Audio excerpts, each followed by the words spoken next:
With Cristiano Ronaldo signing for Al Nassr in Saudi Arabia, this is effectively the end of his elite-level football career. In doing so, he joins a long list of footballers including Steven Gerrard, Xavi and Thierry Henry, who played on way past their best and ended up in a so-called retirement league in the last few years of their career. And this made me think, how many footballers have actually retired while still performing at the highest level? The answer is, not many. So in this video, we take a look at 6 players who were still world-class at the time of their retirement. Before we get started, please like and subscribe for loads more football content.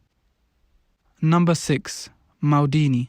Widely regarded as the greatest centre-back of all time, Maldini was world-class until the day he retired. He spent his whole career in Milan, making his debut all the way back in 1985. But 5 Champions Leagues and 7 Scudettos later, Maldini decided to retire at the end of the 2008 and 2009 season. At the time, he was 41 years old and had been at the club for over 2 decades. Amazingly, he was still Milan's first-choice centre-back in his final season with the club, making 30 appearances in the league despite his old age. To have the fitness levels to play outfield at 41 years old is one thing, but to do it at the highest level and still be one of the best in your position is a whole nother thing. Maldini's longevity was like no other, and this can be proven by the fact that he faced both Maradona and Cristiano Ronaldo in his playing career, players from 2 completely different generations. To put this into further perspective, Maldini made his debut for AC Milan the same year Cristiano Ronaldo was born, and retired after Cristiano Ronaldo won his first Ballon d'Or. Unfortunately, he wasn't able to win a trophy in his final season as Milan had dropped off in the last few years of his career. But he did help his side finish 3rd in the Serie A, which qualified them for the Champions League the following year. On an individual level, there is no denying that even if Maldini wasn't in his prime, he was still good enough to be considered world-class at the time of his retirement. Number 5. Xabi Alonso. After 5 successful years at Real Madrid, and off the back of winning La Decima with the club, Xabi Alonso signed for Bayern Munich on a 2-year deal in 2014. And despite being 33 years of age, he instantly established himself as a first-teamer for the best club in Germany. He was at the club for 3 seasons and made 117 appearances for them altogether. His final season as a professional came in the 16-17 season. That season he made 38 appearances in all competitions, starting week in and week out in Bayern's midfield at the age of 35. He formed an excellent partnership with Arturo Vidal, who was the destroyer, whilst Alonso would dictate the play with his amazing passing ability. He had announced his intentions to retire early on in the season on Twitter, stating that he wanted to end his career at the highest level, and that Bayern Munich was the highest level. Alonso won the Bundesliga that season, which was his 3rd consecutive championship with the club. With 1 World Cup, 2 European Championships, 2 Champions League titles, and multiple league titles, Alonso had won everything there was to win in football by the time he retired. In 2019, Xabi Alonso started his career as a coach and is currently at German side Bayer Leverkusen. If his career as a player is anything to go off by, Alonso is destined to become a world-class coach too. Number 4. Edwin van der Sar. In 2005, Manchester United paid Fulham just £2 million for 35-year-old goalkeeper Van der Sar. At 35, most keepers are coming to the end of their career or are slowly being phased down the pecking order to be the 2nd or 3rd choice goalkeeper.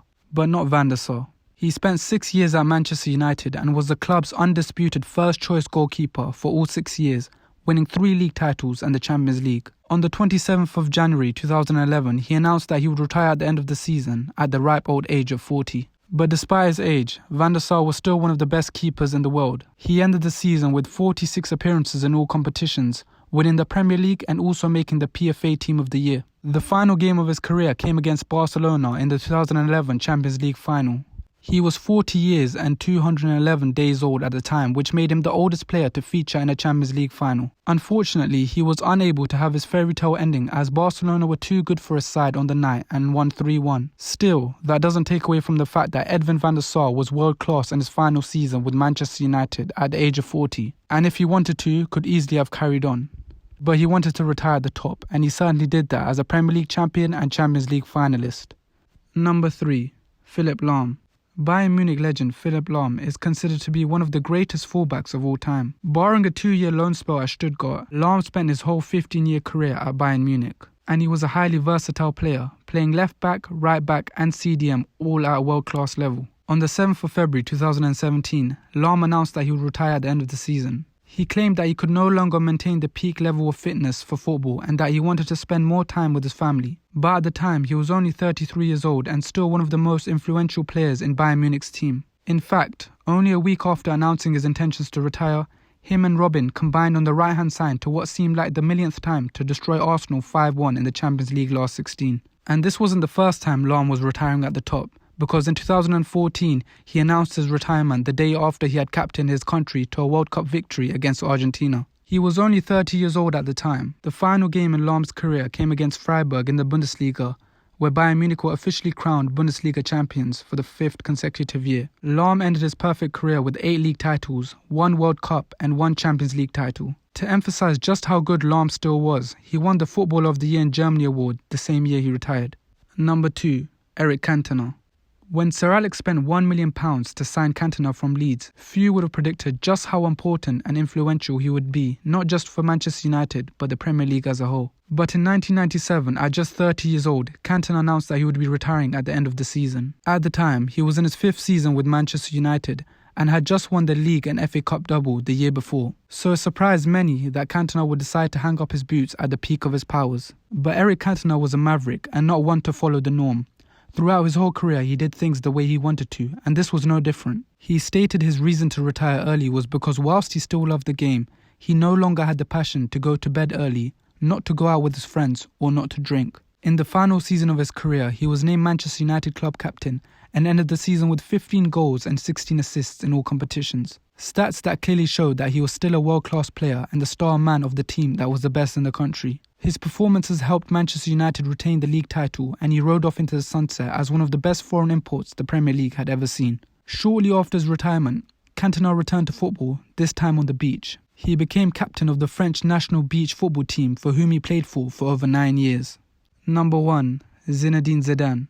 Arguably the greatest player to ever grace the game, Zinedine Zidane was still in the peak of his powers when he called it quits. Just a month or so prior to his retirement, Zidane had finished yet another excellent season with Real Madrid. Despite being 33 years old, he was still a consistent performer and grabbed 9 goals and 11 assists, a GA of 20 in just 29 league games. Amazing numbers for someone who had way more to his game than just goals and assists. He went into the 2006 World Cup at the age of 34 with all the pressure on his shoulders as he was the main star in a French team who had barely managed to qualify for the tournament. He carried his team into the final, which would also be the last game of his career. He put his side ahead with a Panenka penalty, but unfortunately the last moment of his career was a dark one, as he was sent off for headbutting Materazzi in extra time. Ultimately, France lost the final, but this did not take away from how good Zidane still was. He was awarded the Golden Ball the day after the final, which officially labelled him the best player at the World Cup. Despite many rumours of return, Zidane never went back on his decision to retire as a player. He then went on to become a world-class manager too, winning 3 back-to-back Champions League titles with Real Madrid